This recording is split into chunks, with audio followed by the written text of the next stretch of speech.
Thank you. Thank you so much. Well, it is a great pleasure to be here. Let me begin by thanking Professor Ramyasunga. Did I say that properly? Who's the rector of the university here, and I want to thank all the young people who've gathered together. This is a great privilege for me, and I'm really looking forward to it.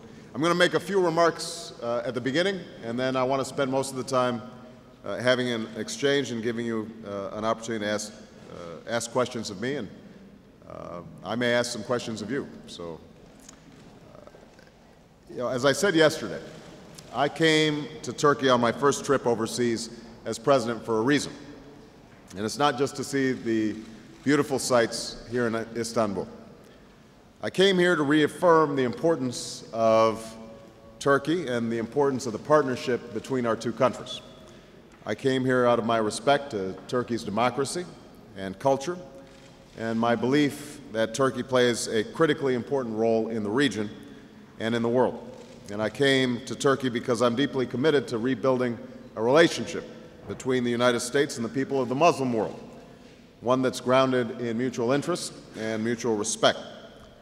Turkey and the United States have a long history of partnership and cooperation. Exchanges between our two peoples go back over 150 years. We've been NATO allies for more than 5 decades. We have deep ties in trade and education, in science and research. And America is proud to have many men and women of Turkish origin who have made our country a more dynamic and a more successful place. So Turkish-American relations rest on a strong foundation. That said, I know that there have been some difficulties in recent years. In some ways, that foundation has been weakening.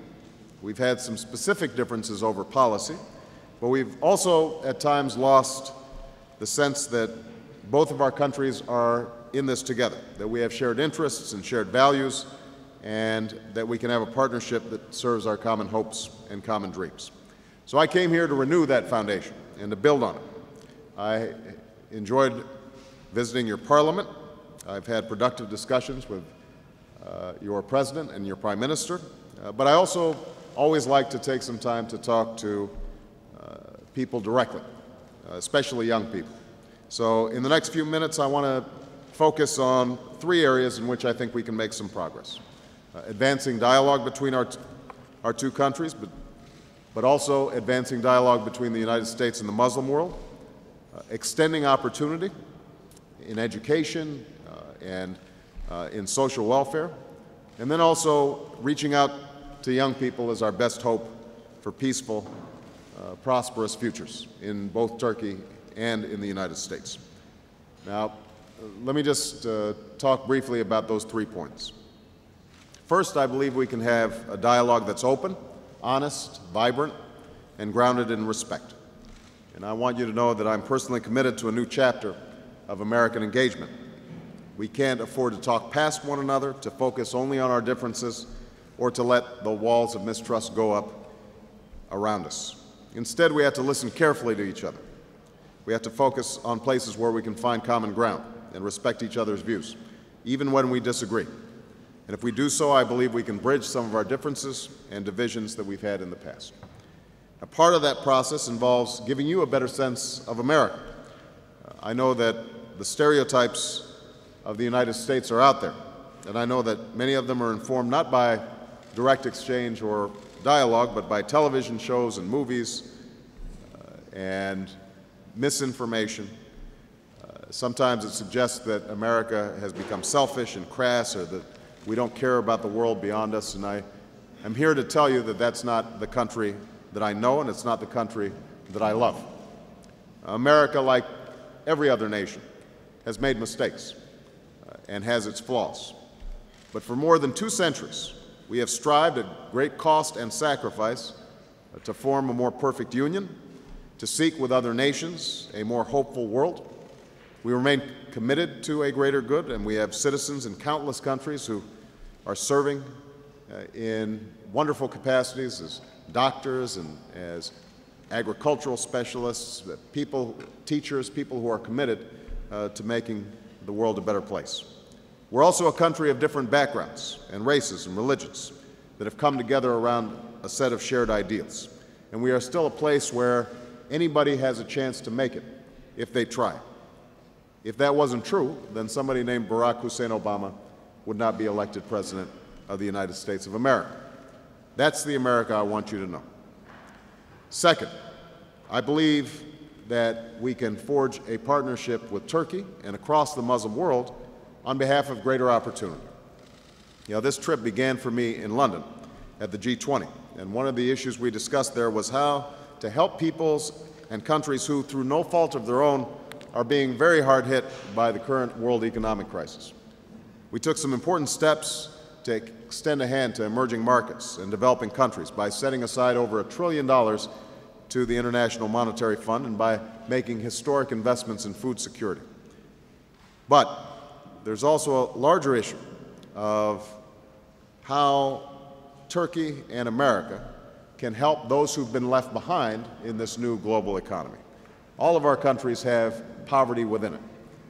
All of our countries have young people who aren't obtaining the opportunities that they need to get the education that they need. That's not just true here in Turkey or in the United States, but that's true around the world.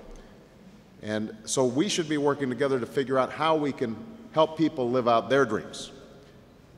There's great potential for the United States to work with Muslims around the world on behalf of a more prosperous future. And I want to pursue a new partnership on behalf of basic priorities. What can we do to help more children get a good education? What can we do to expand health care to regions that are on the margins of global society? What steps can we take in terms of trade and investment to create new jobs and industries and ultimately advance prosperity for all of us?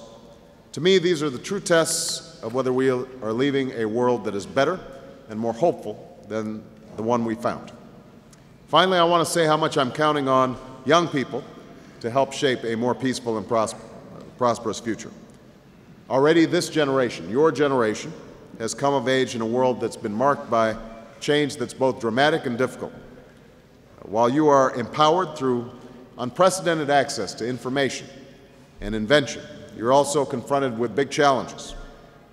A global economy in transition, climate change, extremism, old conflicts but new weapons. These are all issues that you have to deal with as young people, both in Turkey and around the world. In America, I'm proud to see a new spirit of activism and responsibility take root. I've seen it in the young Americans who are choosing to teach in our schools or volunteer abroad. I saw it in my own presidential campaign where young people provided the energy and the idealism that made effort possible. And I've seen it wherever I travel abroad and speak to groups like this. Everywhere I go, I find young people who are passionate, engaged, and deeply informed about the world around them.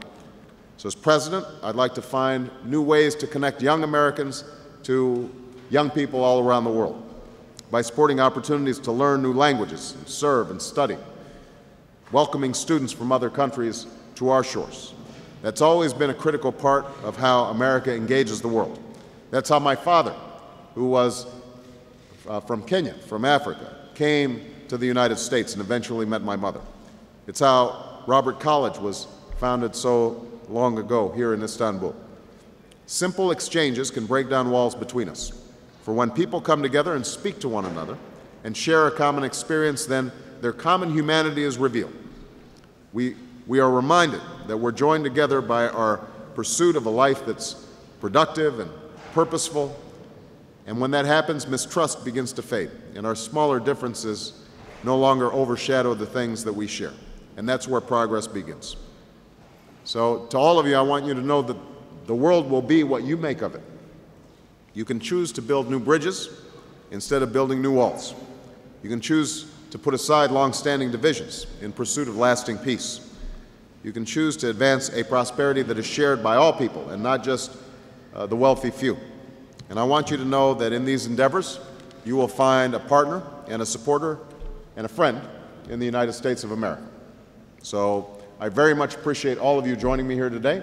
And now what I'd like to do is take some questions. I think do we have some microphones in the audience? So what I'd like to do is people can just raise their hands and And I'll choose each person. If you could stand up and introduce yourself. I have a little microphone in my pocket here in case you're speaking Turkish, because my Turkish is not so good. And I'll have a translator for me. Okay? All right. And I want to make sure that we end before the call to prayer. So we have about, it looks like we have about half an hour. All right? Okay, we'll start right here. I'm Dilara Çalışkan from Bilgi University. I want to ask some questions about climate issue. Yes. Yesterday you said that the peace in home and peace in world. But to my opinion, firstly, the peace should be in nature. Mm-hmm. For this reason, I wonder that when the USA will sign the Kyoto Protocol.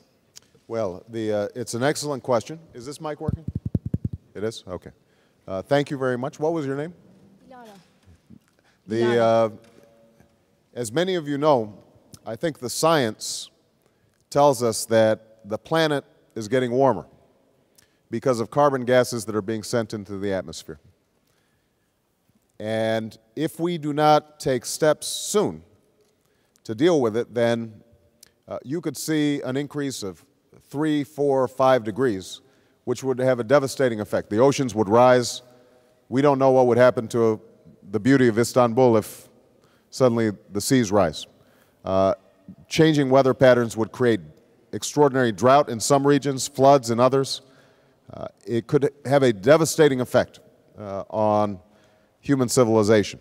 So we've got to take steps to deal with this. When the Kyoto Protocol was put forward, the United States opted out of it, as did China and some other countries. And I think that was a mistake, particularly because the United States is the biggest carbon, has been the biggest carbon producer. China is now becoming the biggest carbon producer because its population is so large. And so we need to bring an international agreement together very soon. It doesn't make sense for the United States to sign Kyoto because Kyoto is about to end. So instead, what my administration is doing is preparing for the next round, which is, there will be discussions in Copenhagen at the end of this year. And what we want to do is to prepare an agenda both in the United States and work internationally so that we can start making progress on these issues. Now, there are a number of elements. Number one, we have to be more energy efficient. And so all countries around the world should be sharing technology and information about how we can reduce the usage of electricity and how we can make our transportation more efficient, make our cars get better gas mileage. Reducing the amount of energy we use is absolutely critical. We should also think about, are there ways that if we're using fossil fuels, oil, coal, other fossil fuels, are there ways of capturing or reducing the carbon emissions that come from them? So this is going to be a big, big project and a very difficult one and a very costly one. And I don't want to lie to you. I think the politics of this in every country is going to be very difficult. Because if you suddenly say to people, you have to change your factory to make it more energy efficient, well, that costs the factory owner money.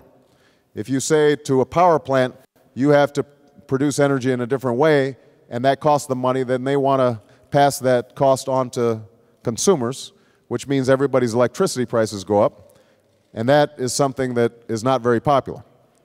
So there are going to be big political struggles in every country to try to ratify an agreement on these issues. And that's why it's going to be so important that young people like yourself, who will be suffering the consequences if we don't do something, that you are active politically in making sure that politicians in every country are responsive to these issues and that we educate the public more than we have so far. But it's an excellent question. Thank you. All right. This gentleman right here.